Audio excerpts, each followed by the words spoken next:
भाई लोग ये देखिए, खेसारी लाल यादव जी का जो टी सीरीज कंपनी से एक गाना आने वाला है, जिस गाने का नाम है कमरिया कोको कोला। जी हाँ, मैं इसी पे बात करने वाला हूँ। आप लोग वीडियो के लास्ट तक बने रहिए। तो नमस्कार दोस्तों, आप लोग देख रहे हैं भोजपुरी मीडिया।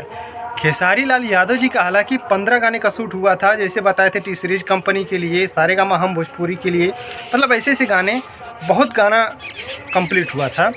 और वही गाना कमरिया Coca Cola T Series company से आने वाला है। अभी कुछ डेट कंफर्म नहीं है। हाँ, फ़ोटो बन चुका है, फ़ोटो उसका वायरल हो रहा है और उसी के आधार पे मैं आप लोग को बता रहा हूँ। अभी कब लॉन्च किया जाएगा ये नहीं पता है, लेकिन हाँ, उसका फ़ोटो कंप्लीट इधर उधर मतलब फैलाया जा रहा है। तो आप लोग प्लीज़, आज मैं कहीं और हूँ और यहाँ पे देख रहे हैं थोड़ा शोर वोर हो रहा है।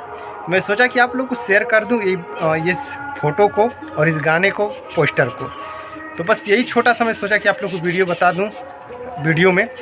प्लीज़ आप लोग इस वीडियो को दबा के शेयर कर देना, क्योंकि भाई लोग ऐसे से मैं अपडेट लाता रहता हूं। तो जैसे कुछ अपडेट निकल के आएगा मैं आप लोग को ज़रूर बताऊंगा। तो प्लीज़ आप लोग जाइए बोका म्यूजिक से, जो कि आज के ही डेट में काफ़ी शानदार पहले वाला लुक में गाना आया था। जब पहले खेसारी लाल यादव जी चैता गाना गाते थे, उसी तरह इस बार भी खेसारी लाल यादव जी का कुछ नया लुक आया है।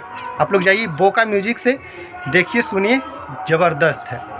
हाँ, ज़बरदस्त है। आप लोग जाके देखेंगे सुनेंगे तो वो भी वीडियो सॉन्ग है। तो कुछ यही अपडेट है। प्लीज़ इस वीडियो को शेयर ज़रूर करना। इस चैनल पे पहले बार है तो चैनल को सब्सक्राइब ज़रूर करना। तो मिलते हैं नेक्स्ट वीडियो में, तब तक के लिए नमस्कार। जय भोजपुरी, जय समाज।